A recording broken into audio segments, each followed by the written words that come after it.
Alors bonjour aux derniers connectés. Alors donc une variable aléatoire x qui suit une loi uniforme sur l'intervalle -2,4. Donc -2,4, ce qui nous donne un intervalle global de taille 6. Donc quelle est la probabilité que x soit compris entre -1 et 2? Alors sachant que donc l'intervalle -1, 2, ça représente un intervalle de taille 3, on a finalement une, enfin, un ensemble de taille 3 par rapport à un ensemble total de taille 6, donc une probabilité de tomber dans cet intervalle de 3 sur 6, donc une chance sur 2 finalement.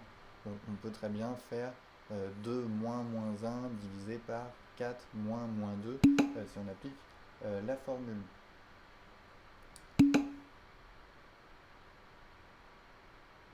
Qu'est-ce que vous n'avez pas compris? Là vous avez donc une... Ah bah parce que là, on n'utilise pas la calculatrice parce que là, on a une loi uniforme et pas une loi normale. La calculatrice, c'est que quand on a une loi normale, hein. Donc la calculatrice, c'est quand vous avez une distribution en cloche, comme ça.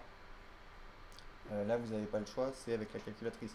Par contre, là, comme c'est une loi uniforme, avec un U ici et pas un N, bah, ça vous dit que vous avez la même probabilité partout.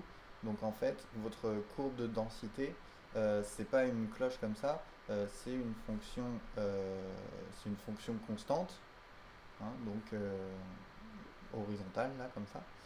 Donc entre non, entre -2, pardon, euh, et 4. Alors la hauteur, pour avoir une intégrale égale à 1, on est obligé de faire de prendre une hauteur de 1 sur 6. Et donc si on regarde l'aire qu'on a entre -1 et 2, qui est à peu près là, hop, et bien ce rectangle au milieu là, il a une aire donc de 1 sur 6 fois 3 ici. Le sur 6, c'est parce que quand on a une probabilité, il faut toujours diviser par le total, hein, si on veut. Donc, c'est toujours un rapport entre notre ensemble qu'on regarde et l'univers. Et là, l'univers, il est de taille 6, puisque pour aller de -2 jusqu'à 4, on a un intervalle ici de taille 6. Donc, jusque là, ça fait 6. Alors que de là jusque là, ça fait un intervalle de taille 3. Donc finalement, notre intervalle ici, -1, 2, il représente la moitié de notre intervalle -2, 4. Et donc on a une chance sur 2 de tomber dedans quand on prend un nombre aléatoire euh, entre -2 et 4. Bon, s'il n'y a pas de questions, alors je ne sais plus exactement où est-ce qu'on s'était arrêté. Attendez que je reprenne ça. Est-ce que c'était ça? Alors, on avait fait exercice 5, page 209. Oui, j'ai mis la. Alors, il faut faire ça, il faut. Euh, Enfin, t'es pas obligé de tout faire à chaque fois. Enfin, ça, t'en as besoin. Mais quand t'as une loi uniforme, oui, il faut faire un truc comme ça. Oui, Ce que je voulais dire, c'était par exemple compter de -2 à 4 combien il y a et de -1 à 2 combien il y a et du coup ça nous donne le résultat à chaque fois. Et ouais, après, ouais, ça, t'es obligé de le faire, ouais, quand même. Par exemple, si d'accord. t'as. Ah, je te donne un autre exemple, hein. Si t'as donc un nombre x qui est choisi aléatoirement, donc de manière uniforme, là aussi. Par exemple, sur l'intervalle 0, 0, 100, par exemple. Par exemple, un pourcentage choisi aléatoirement, je sais pas. Et tu cherches la probabilité d'avoir un x plus grand ou égal à 70, par exemple. Tu sais que euh, pour qu'il soit égal à 70, il faut qu'il soit entre 70 et 100. Tu sais que ça représente 30% de ton intervalle, ça. De 0 jusqu'à 100. Hop, 70 ici. Donc tu veux calculer la probabilité de tomber là-dedans. Et il faut calculer à un moment que cet intervalle-là, il représente 30% de la totalité de l'intervalle. Ça, tu es obligé à un moment de l'avoir. Alors, le faire par des considérations un peu graphiques comme ça, ou assez intuitivement, c'est le mieux, c'est le plus rapide. Mais vous avez aussi la formule du cours qui vous dit que quand vous avez une variable aléatoire qui suit une loi uniforme sur un intervalle AB, hop, la probabilité que x soit compris entre C et D, la formule qui est en cours, c'est D-C divisé par B-A. Ce qui fait en fait la même chose, puisque D-C, bah, c'est la taille de l'intervalle ici. Donc là, D-C, ce serait... alors là, c'est entre 70 et 100. Donc ce serait 100 moins 70. Hop, divisé par B-A, donc 100 moins 0 ici, donc divisé par 100. Et on a bien, en fait, derrière cette formule-là, il y a la taille des intervalles qui intervient. Donc ça nous fait 30% au final. Hop, par exemple. Donc ça, c'est uniquement pour la loi uniforme. Donc quand on vous précise qu'on a une loi uniforme, c'est quelque chose comme ça. Oui, D-C sur B-A, c'est juste pour la loi uniforme uniquement. C'est quand on a une... parce que ce truc-là, en fait, ça calcule l'aire d'un rectangle. C'est uniquement dans le cas d'une loi uniforme, puisque quand on a une loi normale, on a un truc en cloche comme ça, et vous ne savez pas faire des calculs aussi simplement. Vous êtes obligé de prendre la calculatrice qui fera le calcul pour vous. Voilà. Donc, que je reprenne ma liste d'exercices. Alors, après l'exercice 5,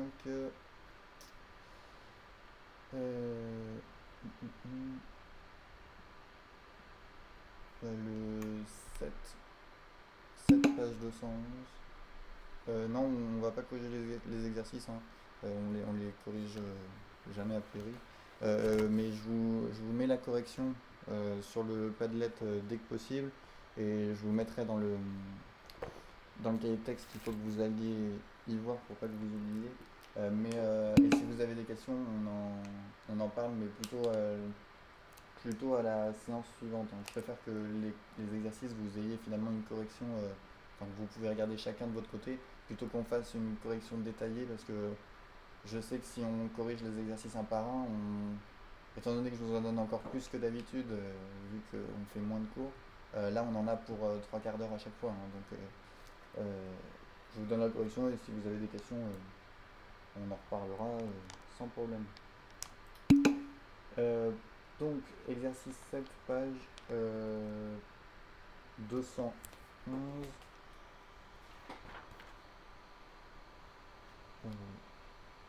Ouais, exercice 7, page 211.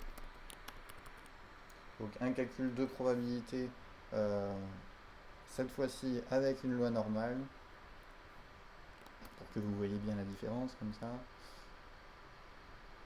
Et donc là, c'est juste l'utilisation de la calculatrice, hein. On l'a déjà fait le 7? C'est possible. Ah, mince. On s'était pas arrêté au 5?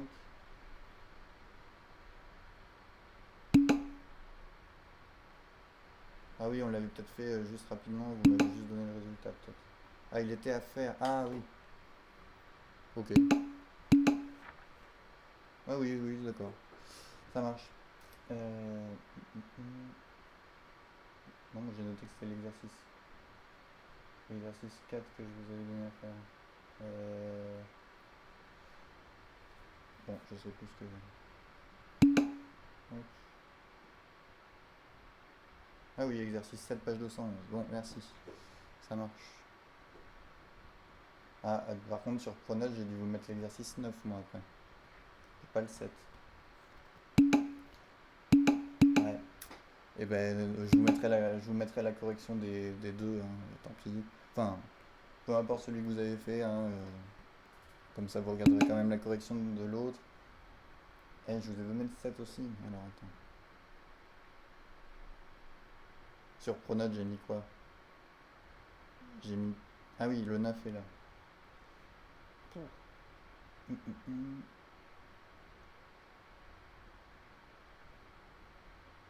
Ah oui, je vous avais donné. Oui, d'accord, d'accord. Je vous ai donné les deux. Non, c'est bon, je viens de comprendre. Donc, alors, excusez-moi. Euh, Bon, je suppose que vous avez pas besoin qu'on fasse beaucoup d'exercices de plus sur le calcul de la loi normale alors. Je suis même pas sûr qu'il y en ait d'autres dans le manuel. Ouais, il n'y en a pas vraiment d'autres, hein. Bon, la calculatrice, voilà, ok. Hein, la calculatrice, une fois qu'on a compris comment l'utiliser, c'est toujours la même chose. Alors, donc exercice 8, page 211, avec quelque chose d'un peu nouveau ici.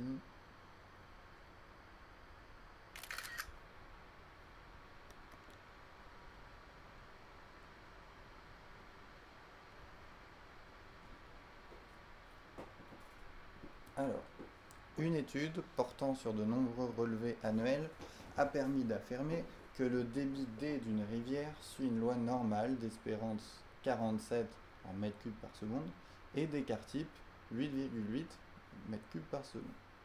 Calculer la valeur du débit D, telle que la probabilité que D soit plus grand strictement que ce petit d, soit strictement plus petite que 0,1 et interpréter ce résultat. Alors, je vous laisse chercher un petit peu.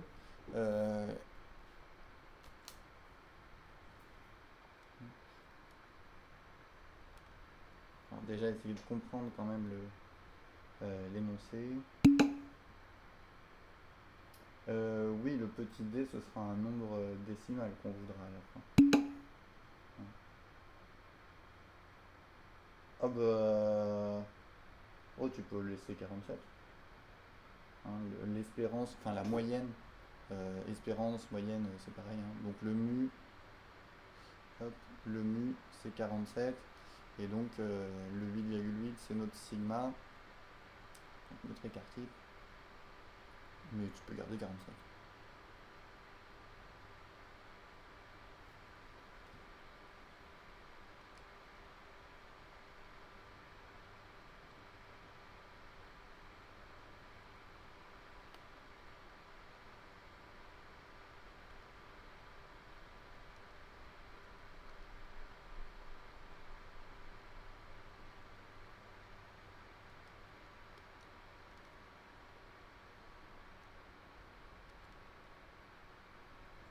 Alors je sais pas si tout le monde comprend bien l'énoncé. Alors, je vais vous afficher la courbe. Ok.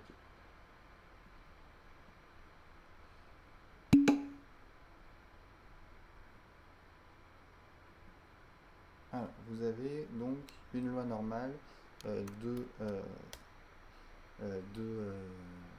moyenne 47 et d'écart type 8,8. Donc une répartition du débit de la rivière, là, comme ça. Parce que, enfin, vous savez vous vous doutez, je pense, que le débit d'une rivière, c'est fluctuant. Hein, on n'a pas toujours exactement le même débit selon le moment où on fait le relevé.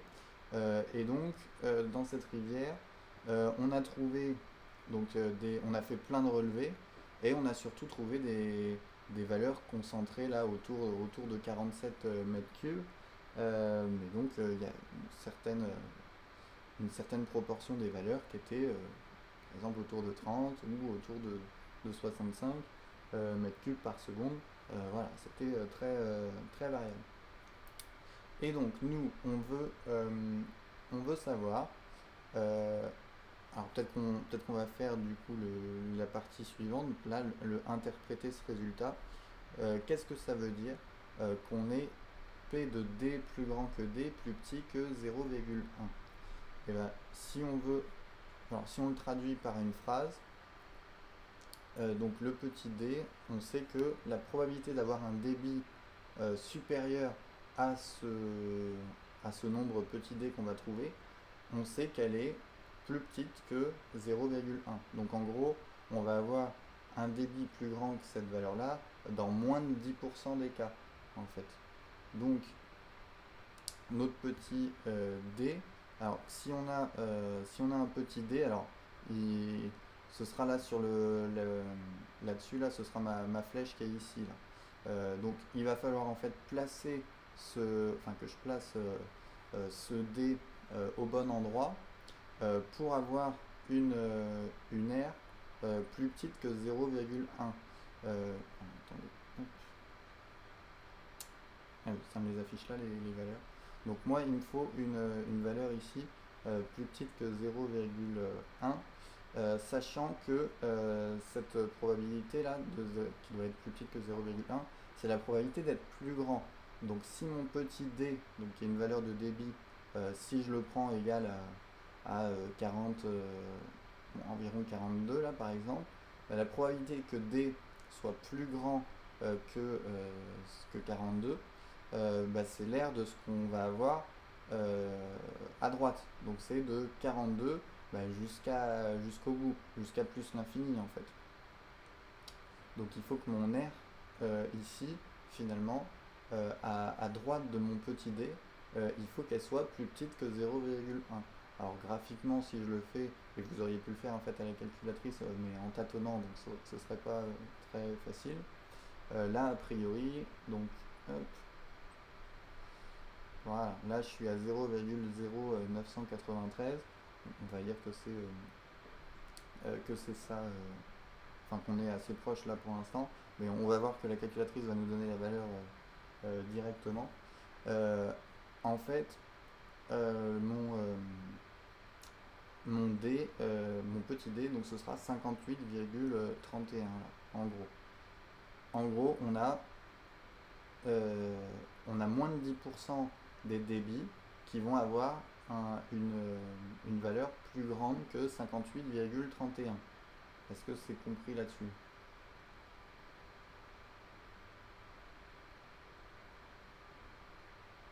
Enfin, avec le graphique au moins, ou un peu.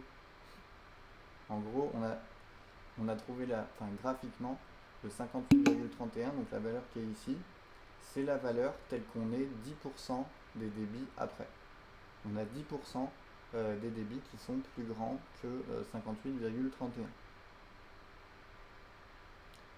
Donc compris entre 58,31 et plus l'infini, même si là a priori après 90 il y a vraiment plus grand chose.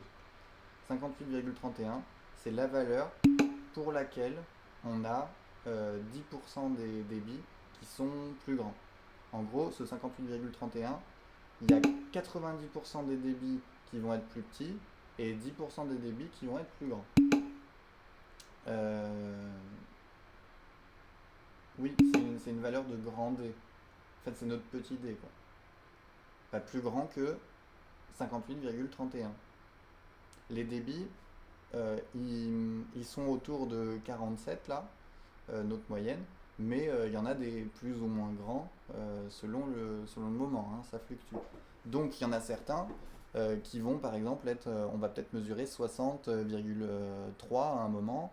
À un moment, on va peut-être avoir un débit égal à 35.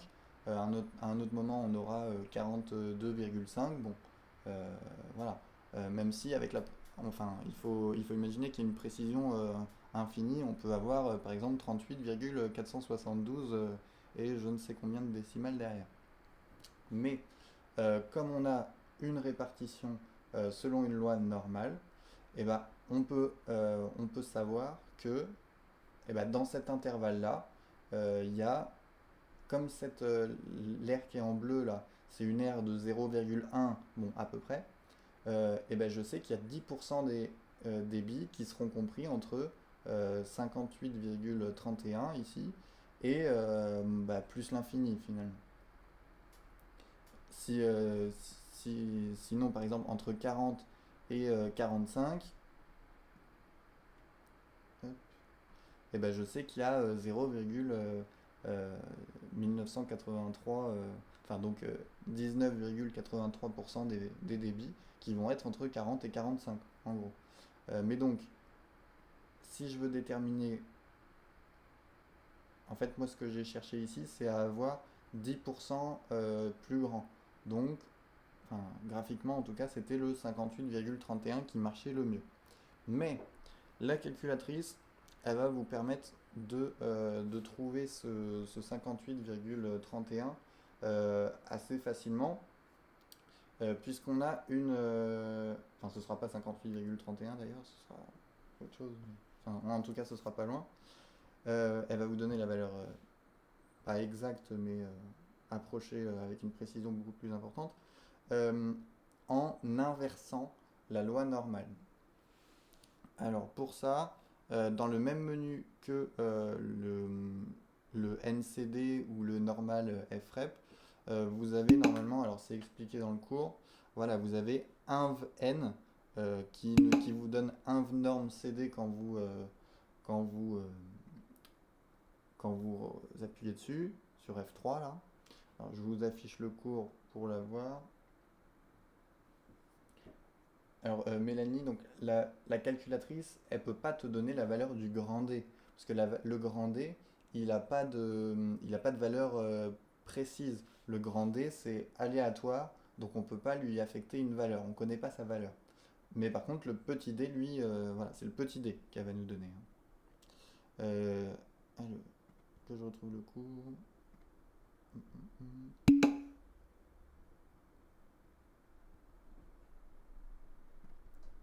Alors donc c'est au même endroit que là où, enfin c'est juste en dessous de la partie sur l'utilisation de la calculatrice pour calculer par exemple la probabilité que x soit entre -1 et 4 qu'on avait ici. Donc c'est juste après. Donc c'est pour inverser, donc c'est invnorm CD euh, pour la Casio et c'est invnorm pour les TI dans le menu distrib. Et donc pour les paramètres, vous allez mettre le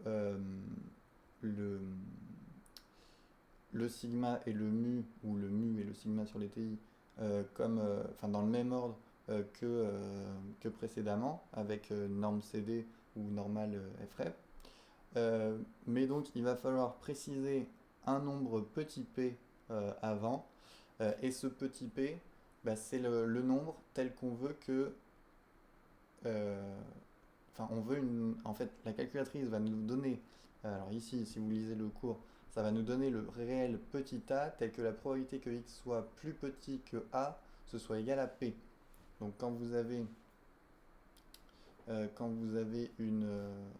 votre cloche là, hop, donc si vous voulez une probabilité, hop, enfin, si vous voulez qu'ici, si vous voulez une probabilité P de ce côté-là, ça va vous donner le petit a qu'il faut pour que ça marche bien. Mais le inv-norm là, ça marche que avec des probabilités de x plus petit ou égal à ce petit a. Donc ça va marcher que avec des probabilités à gauche. Donc ici, il va falloir déterminer donc notre... donc là on a notre 47. Donc notre petit d, on sait qu'on veut 0,1 en probabilité de ce côté-là, sauf que la calculatrice, elle, il va falloir lui donner, donc nous on veut 0,1 ici, hop. La calculatrice, elle, il va falloir lui donner ce qu'on veut à gauche en fait. Donc ici, il va falloir lui donner combien à la calculatrice pour qu'elle nous donne ce qu'il faut. Voilà. Donc il faut penser à mettre en paramètre 0,9.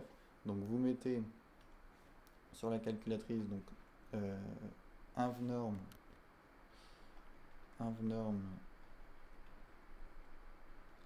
CD. Donc le petit p, nous c'est notre 0,1.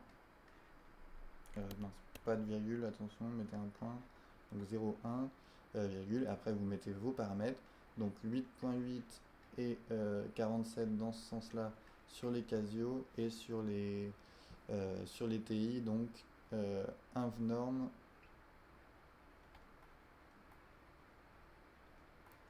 et 0. Ah mince, j'ai mis 0,1. C'est 0,9 là, attention, justement. Donc 0,9. Et par contre, donc 47 et 8,8. Dans ce sens-là, sur les TI. Et normalement, ça va vous donner 58,28 environ.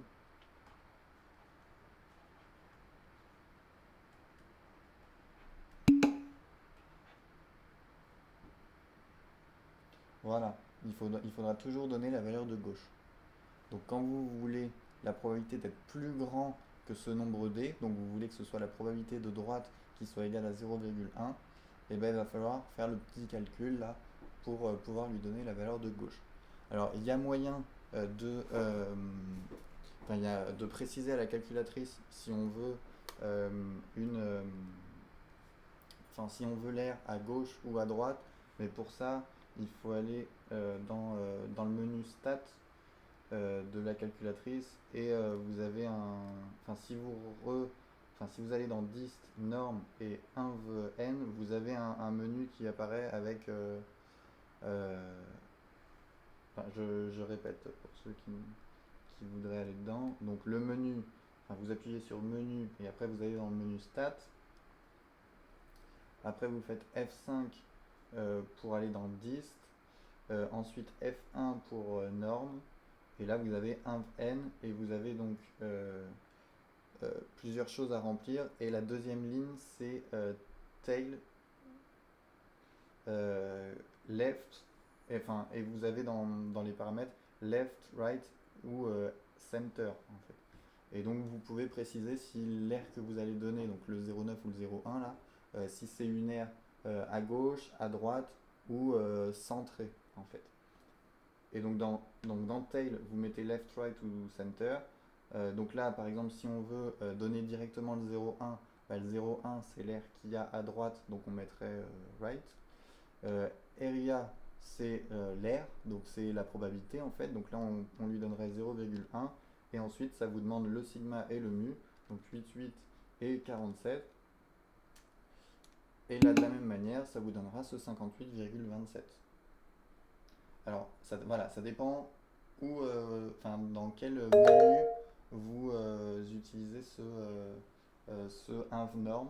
Si vous le faites à partir du menu 1 classique sur la calculatrice, vous êtes obligé de toujours donner l'air qu'il y a à gauche. Par contre, si vous utilisez la fonction invnorm qu'il y a dans le menu stat, et ben là vous pouvez préciser si vous voulez à gauche, à droite ou même au centre. Ça va, tout le monde a réussi à l'obtenir d'une manière ou d'une autre, ce 58,28. Erreur dimension. Tu l'as fait à partir d'où à partir du menu 1, enfin le menu classique, ce invnorm.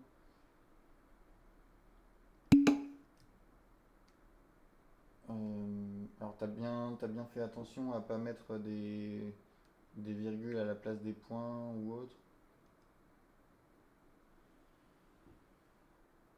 Bon, normalement, si tu mets invnorm cd 0.9,8.8,47, tu devrais avoir la réponse. Je vois pas pourquoi ça te mettrait erreur dimension. Et puis là, à distance, je vais avoir du mal à régler le souci. Ouais, et puis tu me dis.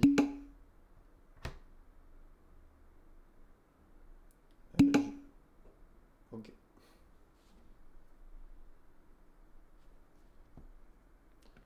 Donc voilà pour cette inversion de la loi normale. Donc jusqu'à maintenant dans les exercices, on vous donnait une valeur de grand X, donc on vous donnait une valeur sur cet axe-là, et vous deviez en déduire la probabilité ensuite. Et là, bah, c'est l'inverse, on vous donne la probabilité et à vous de déterminer le nombre qu'il y avait sur l'axe en fait. Alors, on va faire l'interprétation. Ursula, c'est quoi le souci? T'as peut-être ton micro en plus sur celui-là, donc tu peux peut-être me. me dire si besoin. Oui, dis-moi. J'ai juste pas compris comment sur la calculatrice, parce que Parce moi que moi, j'ai j'ai rentré rentré pour pour l'écart l'écart type type et et la la moyenne, moyenne, mais mais quand quand je mis j'ai sur mis sur exécuter, ça exécuter, a ça a mis une mis une erreur erreur math. math. Alors, t'as bien mis le 0,9 aussi? Non. Non. Ah bah, il y en a besoin. Faut le Faut le Sinon, mettre mettre où? où? faut que tu le mettes là, comme ça. Tu mets alors 0,9, il n'y a plus de points là. Hop. Bon. Donc c'est bien un norme CD, il faut mettre trois choses. Il y a trois paramètres à donner. Il y a 0,9, virgule, et après les paramètres, 8,8 et 47. Mais ça Mais ça, c'est c'est pour, pour, ça ça, c'est c'est pour pour quand quand on, on, enfin enfin, pour la pour la première première méthode, méthode, mais mais quand quand on on utilise, Oui. utilise, Ah, vous vous savez savez, quand quand vous vous avez avez montré montré left, left, etc. etc.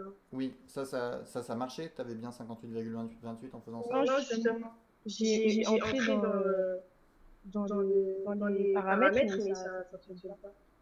Alors tu l'as fait à partir de quel menu, tu me dis? J'ai J'ai mis, mis, comme vous comme vous avez avez dit, dit, menu menu stats, stats, Ah, t'as été dans le 10, menu stats, d'accord. oui, oui, Ok, donc 10, norme et 1 n. Là, t'as plein de lignes. oui, oui, voilà. voilà. Première ligne, il y a écrit data. Là, Oui, faut oui, qu'il c'est y ait bon. écrit variable. Et la Ah, ligne du ok. Ok. dessous, c'est celle-ci qu'on peut changer pour indiquer left, right ou Left, center. ok. Ok. Et Et arrière, arrière, faut faut changer changer aussi? aussi? Voilà, area, bah, c'est là où tu lui donnes la probabilité que tu veux. À 10 heures, Donc c'est là que tu lui 10 donnes heures. 0, alors 0,9, oui. Alors si dans tail, il y a écrit right, ça veut dire que tu lui donnes l'air qu'il y a sur la droite, donc Ah, 0,1. ok. Par contre, si tu as mis left, il faut que tu lui donnes 0,9. Ok. Et ensuite, la ligne du dessous, sigma, tu lui mets 8,8. Et après, mu, bah, tu lui mets 47. Ok, Ok, c'est c'est bon, bon. c'est Et bon. là, quand tu fais exé, ça va te donner x1 égale 58,27, 76, etc. Ok, Ok. merci. Merci. Oui, Jamil. Moi, quand je vais dans stats, Oui. il y a plusieurs listes qui s'affichent. Je vais dans dist. Oui. Attends. Je vais dans dist, norme, norme, et après ça marque data, tail, list, mais il n'y a pas area, genre il n'y a pas de Ah ouais. Et dans data, il y a écrit quoi? Il y a écrit variable ou il y a écrit liste? list. Eh ben, mes variables. Ah, ok. Ah oui, c'est bon, ok. Ok. Merci. Hein, et puis change le pas, ce truc-là, t'en as pas besoin de. T'as pas besoin de mettre liste ici. Faut mettre variable. Voilà. Ok. Alors, donc l'interprétation. Donc on l'avait faite un peu tout à l'heure. Donc, mais maintenant qu'on a la valeur du 58,28 là, on peut faire la phrase au complet. Donc ce qu'on peut dire, c'est que on a donc moins de 10% des débits mesurés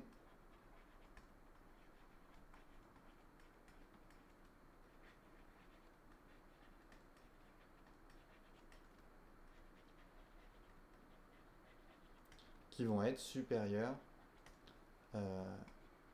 à ce petit d,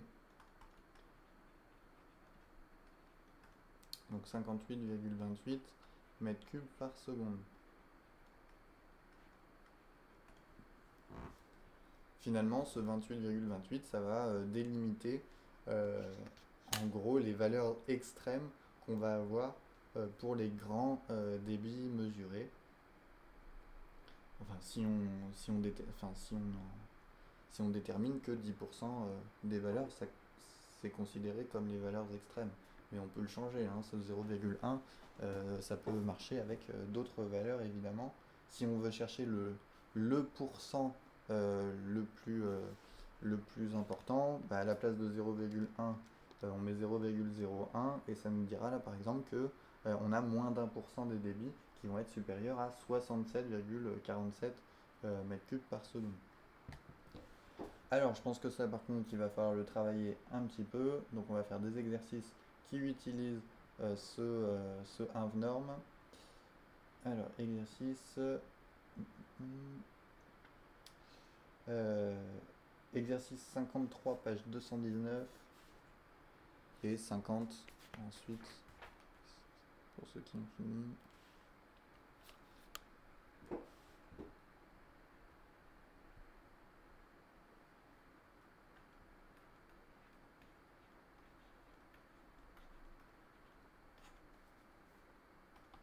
le 50 quand vous aurez fini. Alors, page 219.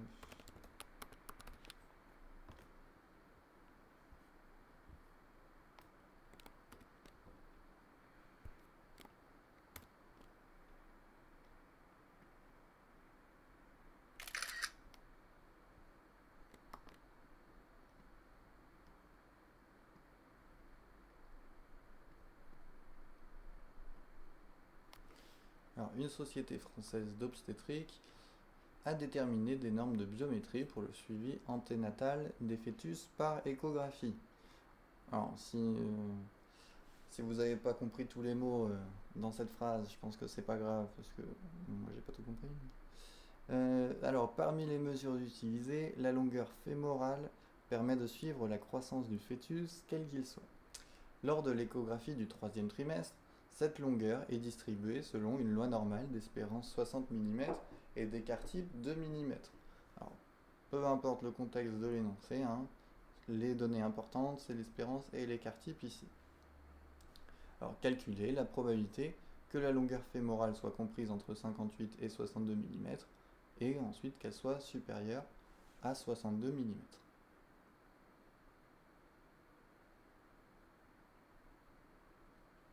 Donc, je vous laisse me trouver ça à la calculatrice.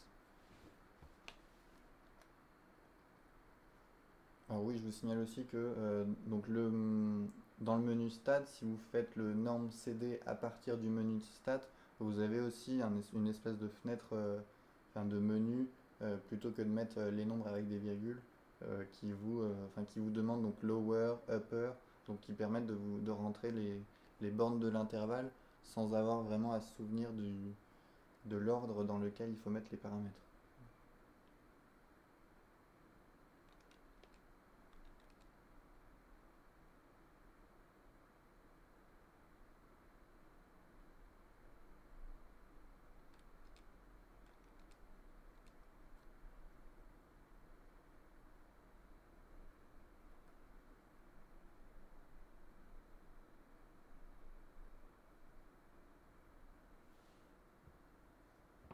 J'attends que vous me donniez votre valeur.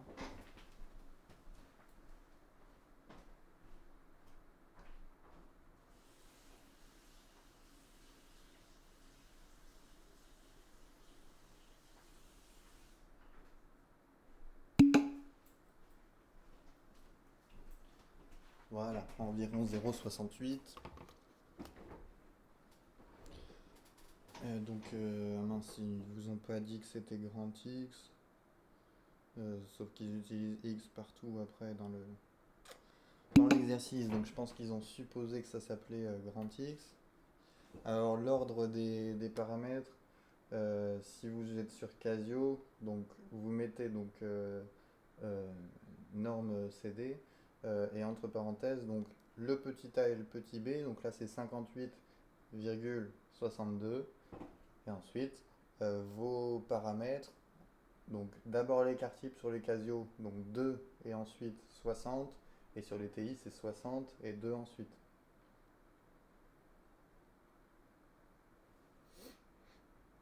Donc vous devez avoir 58,62,2,60 sur les Casio et 58, 62, 62 pour les TI. Donc là, probabilité que, on va l'appeler X, cette taille de longueur fémorale, même s'ils ne précisent pas dans l'énoncé, mais ils auraient dû quand même. Donc probabilité que X soit entre 52 et 62, donc c'est environ 0,68.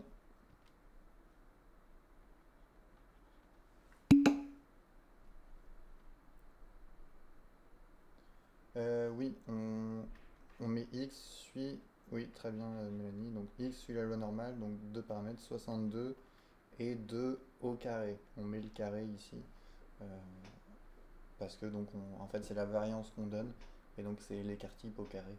Et donc on met le petit carré, même si... des fois vous le verrez sans le carré, donc c'est... des fois les notations utilisent pas le carré, mais en majorité il y a ce carré.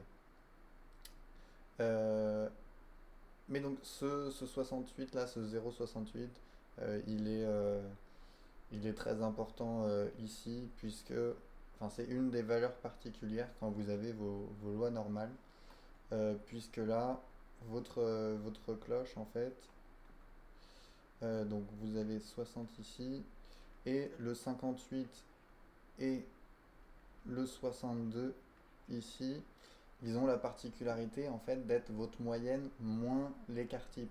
Là, vous avez un écart type de 2. Donc le 58 en fait, c'est votre moyenne moins 2 et votre 62, c'est votre moyenne plus 2.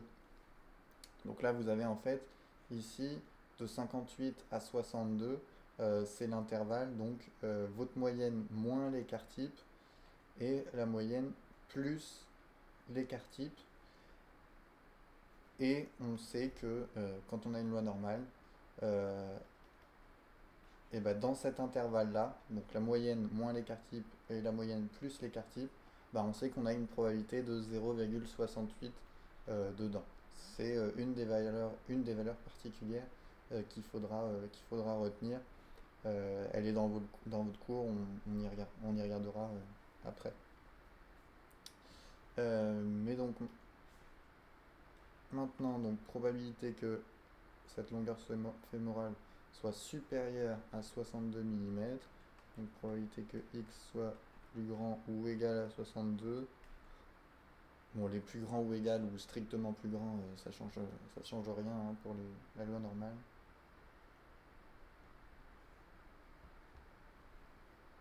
Alors, combien ça vous donne?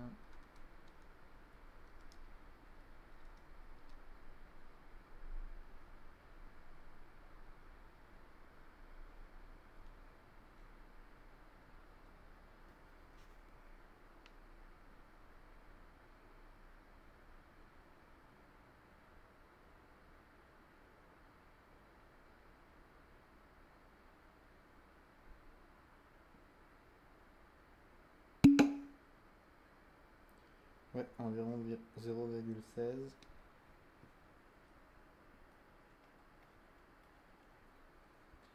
Ok. Donc on n'oublie pas d'utiliser le plus l'infini de la calculatrice qui est donc 10 puissance 99.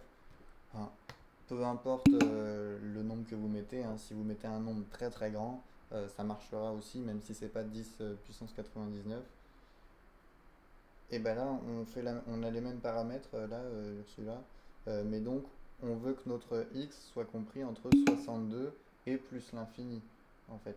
Euh, Ce que tu mets dans ta calculatrice, tu mets. Alors, je l'écris, mais quand vous, euh, quand vous êtes sur votre copie, vous ne l'écrivez pas, ce que vous, ce que vous écrivez sur la calculatrice, parce que c'est pas une notation mathématique, le norme CD, c'est juste les menus de la calculatrice qui s'appellent comme ça. Mais ne mettez pas que ça c'est égal à norme CD, etc. C'est pas, ça n'existe pas en maths, norme CD. Donc ici, ce qu'on écrit, c'est norme CD. Bon, je fais que Casio et pas TI. Et si vous avez besoin pour les TI, vous me dites, il y a juste un inversé. Donc là, on met 62 et ensuite on veut aller jusqu'à plus l'infini. Mais donc là, on met 10 puissance 99 à la place pour, pour remplacer notre plus l'infini sur la calculatrice. Et ensuite, nos paramètres. Donc 2 et 60 ici. Alors voilà, il y avait moyen de faire autrement. Donc Ursula, effectivement, on pouvait faire le 1 moins 0, alors pourquoi 0,84 par contre? Ah oui, tu as calculé la probabilité d'être plus petit que 62. Et ensuite. Ah oui, oui, d'accord, oui, effectivement. Oui, très bien. On sait que la probabilité d'être plus petit que 62 d'après le tableau, bien vu, c'était 0,84. Donc effectivement, si on fait 1 moins 0,84 là, on aura 0,16. Alors il y avait aussi moyen de faire autrement. étant donné que la probabilité qu'on cherche là, c'est celle qu'il y a ici, hein, probabilité d'être plus grand que 62.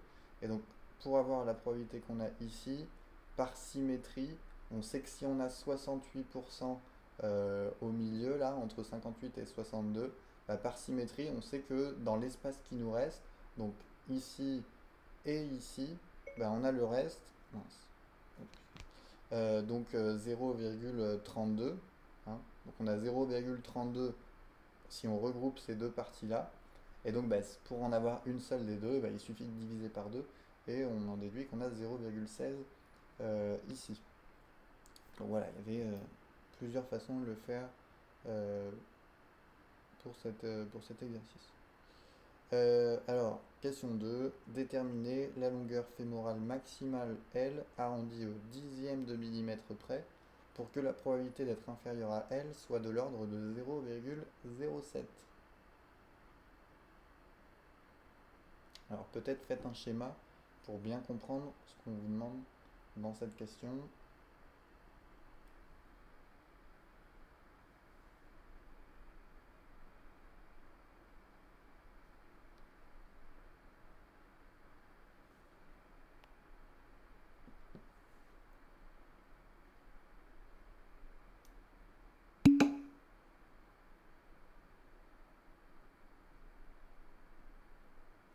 Alors, on veut que la probabilité d'être plus petit que L, on veut que ce soit environ 0,07. Par exemple ici, si on regarde le tableau, on voit que pour une longueur de 57 mm, bah, la probabilité que x soit plus petit que 57, on voit que c'est 0,066 là. Donc on n'y est pas loin en fait. Avec ce 57 mm, on a 6,7% là des longueurs fémorales qui sont inférieures à 57 mm. Mais on veut être plus précis que ça, puisque nous on veut 0,07 et on veut une précision, donc on veut une précision au dixième de millimètre. Alors un tableur, non, pas besoin. Voilà, hein, c'est comme nous dit Sabrina, il va falloir inverser la loi normale, étant donné qu'on a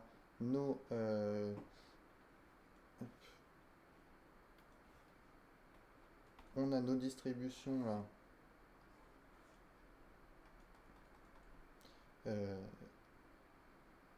autour de 60.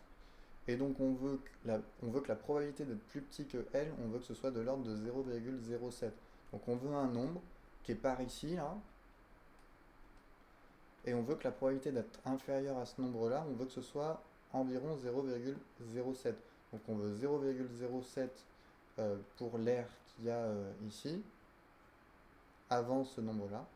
Mais donc pour l'obtenir, bah, on va utiliser la calculatrice avec un norme pour avoir directement le nombre ici. Alors je vous laisse chercher et je vous laisse réfléchir aux paramètres qu'il va falloir mettre ici pour avoir ce qu'il faut, sachant que le résultat, bah, ce sera pas loin de 57 là.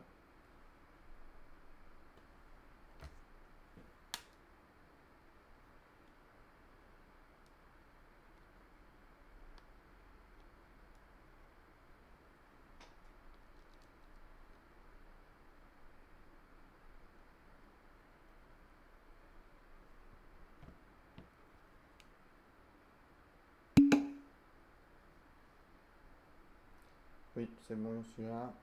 Alors attention quand même à ton arrondi, puisqu'il y a un 8, il y a un 8 derrière. Mais de toute façon, sachant qu'on vous demande de l'arrondir au dixième de millimètre, là vous êtes en train d'arrondir en fait au centième de millimètre. Puisque le 57 c'est 57 mm, on a juste besoin d'un chiffre après la virgule, donc ce sera 57 en fait. Il n'y a pas besoin d'aller plus loin. Donc ici, L c'est environ 57 mm. Voilà. Tout le monde là, ce 57,048, etc. sur la calculatrice, c'est bon? N'hésitez pas à poser des questions si vous ne l'avez pas obtenu. Ok. Donc voilà, la difficulté là avec cette nouvelle notion là d'inversion de la loi normale, c'est de savoir à quel moment est-ce qu'il va falloir utiliser norme CD et à quel moment est-ce qu'il va falloir utiliser inv norme.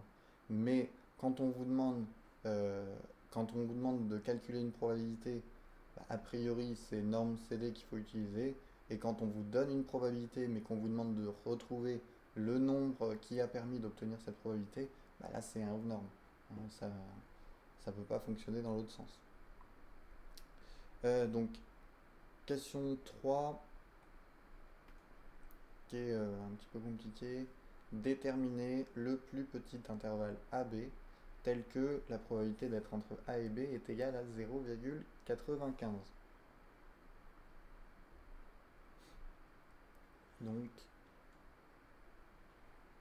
je veux un intervalle qui a une probabilité de 0,95 pour x d'appartenir à cet intervalle, mais je veux que ce soit le plus petit possible.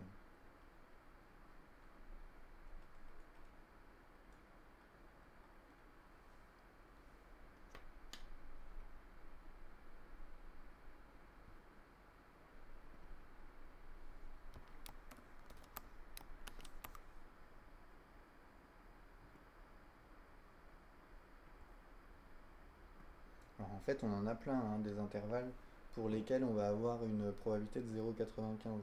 Par exemple, si je me mets là en 54 et là,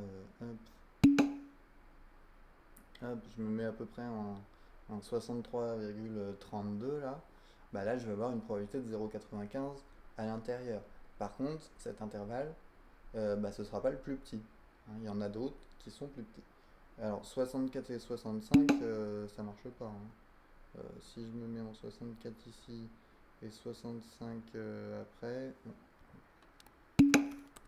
la probabilité d'être entre 64 et 65, c'est 0,0165 à peu près. Donc ça va pas marcher. 63 et 64, c'est pareil, on a que 0,04 en probabilité.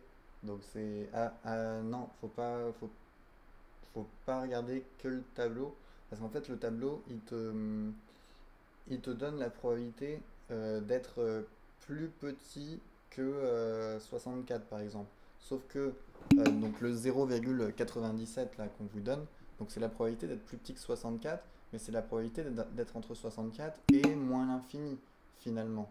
Hein, donc c'est pas juste entre 63 et 64 qu'on va avoir. Enfin, effectivement, si je veux avoir 0,95 ici, il faut que je prenne un nombre qui est entre les deux là. Bon, là j'y suis pas loin. Donc bon, le 50 c'est comme s'il y avait moins l'infini. Hein. Mais donc entre moins l'infini et d'ailleurs, je sais pas si. Ouais, si je donne que. Si j'appuie là, ça me met moins l'infini. Donc si je prends. Si je prends 63,2897, ça va me donner une probabilité de 0,95.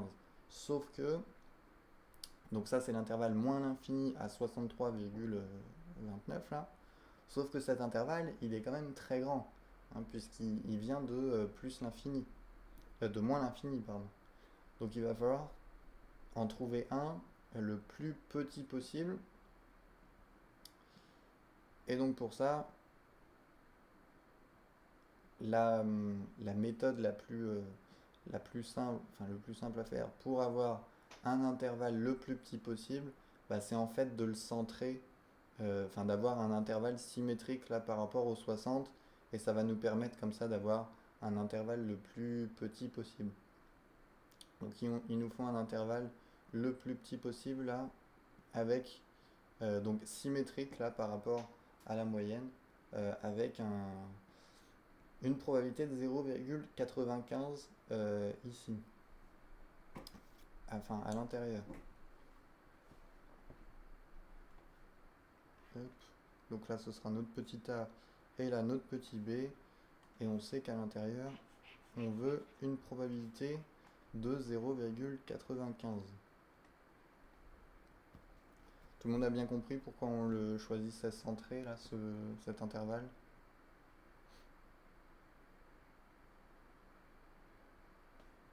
Bon, là, mon dessin est ce qu'il est, c'est pas du tout symétrique, mais...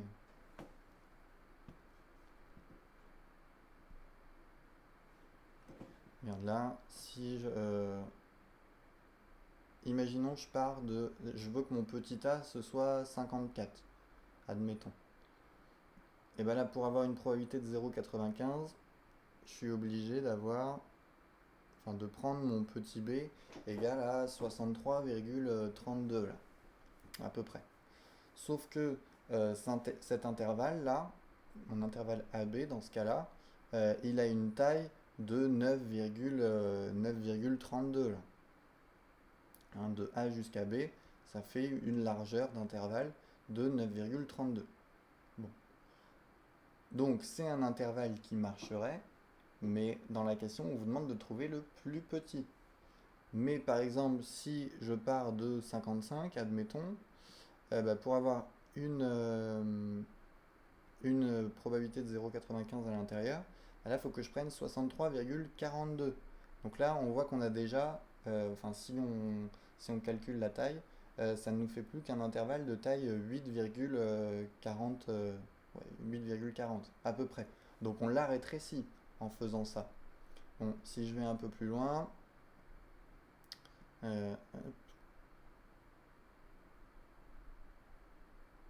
là par exemple, donc entre 56 et 63,84, là aussi on a une probabilité de 0,95 et cet intervalle il est encore plus petit. Hein.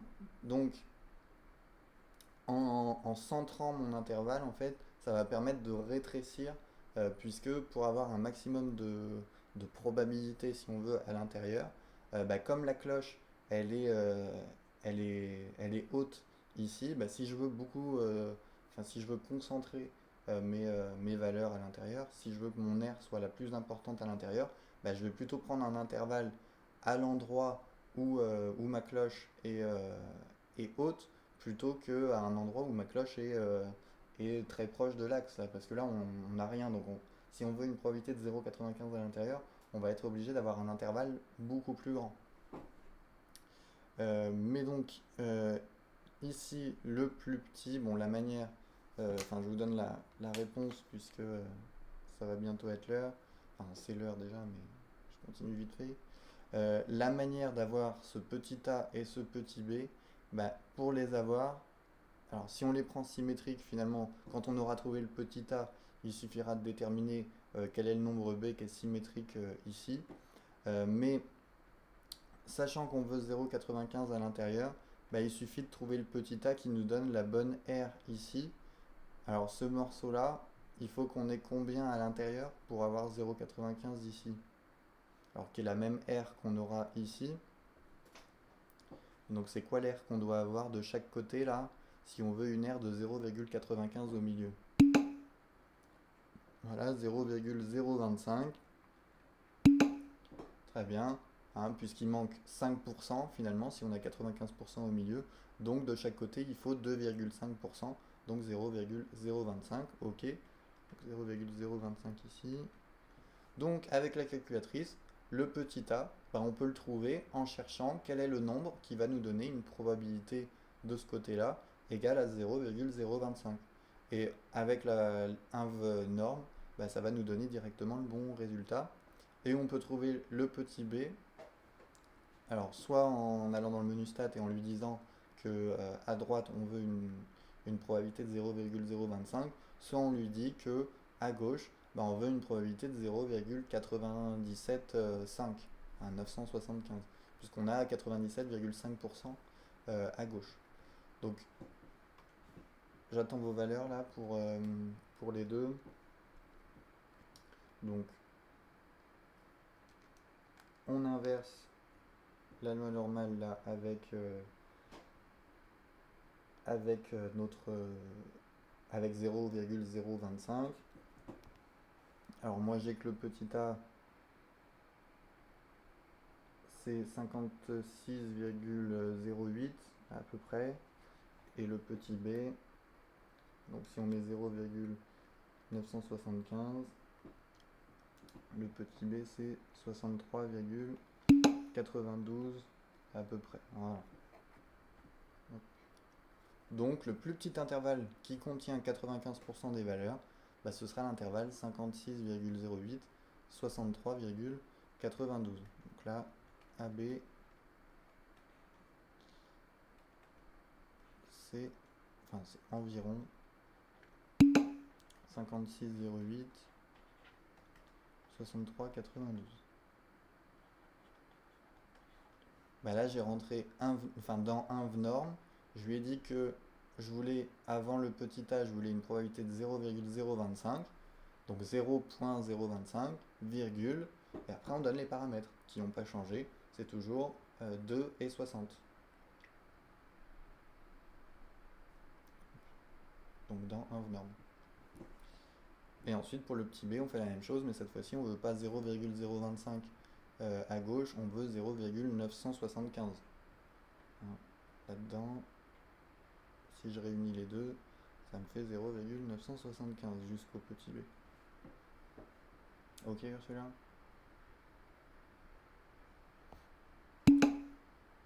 Okay. Alors, cet intervalle-là, il est important aussi au même titre que le 0,68 qu'on avait ici, puisque on se rend compte qu'en fait, c'est là, en gros, c'est 56, c'est de 56 jusqu'à 64, et en fait, c'est notre moyenne moins 2 fois l'écart type, et de l'autre côté, on pourrait l'obtenir en faisant la moyenne plus 2 fois l'écart type.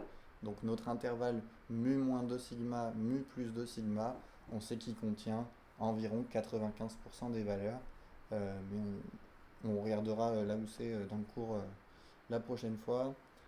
Pour mince, qu'est-ce que je donc les exercices pour la prochaine fois, à moins qu'il y ait des questions.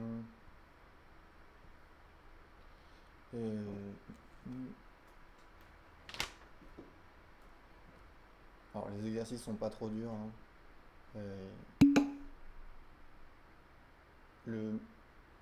Alors Anthony, alors que je me trompe pas, c'est le jeudi a priori qu'on se voit, et c'est à 11h.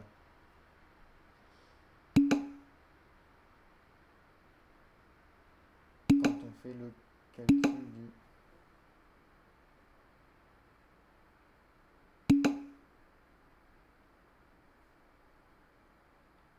j'ai pas compris ce que tu disais là, Ursula. Le calcul du BAT là, oui. J'ai dit que quand on fait le calcul sigma moins Oui. 2 fois l'effectif, ça nous donne des entiers, parce que si on fait 60 moins 2 fois 2, Oui. ça fait 56. Ça nous donnerait, Ok, oui, ok. c'est ça. Hein, ce serait 56 et 64. Bon voilà, après c'est de l'à peu près. Hein, ce 0,95 là, enfin ce mu moins 2 sigma, mu plus 2 sigma, c'est approximatif, hein, qui contient 95% des valeurs. Mais voilà, là on y est presque. Mais oui, ça nous donnerait des entiers. Donc, exercice, alors 41, 43, page 217, et je vous donne que cela. Revoyez cette inversion là si besoin. Et donc l'exercice de bac, exercice 4, Nouvelle-Calédonie.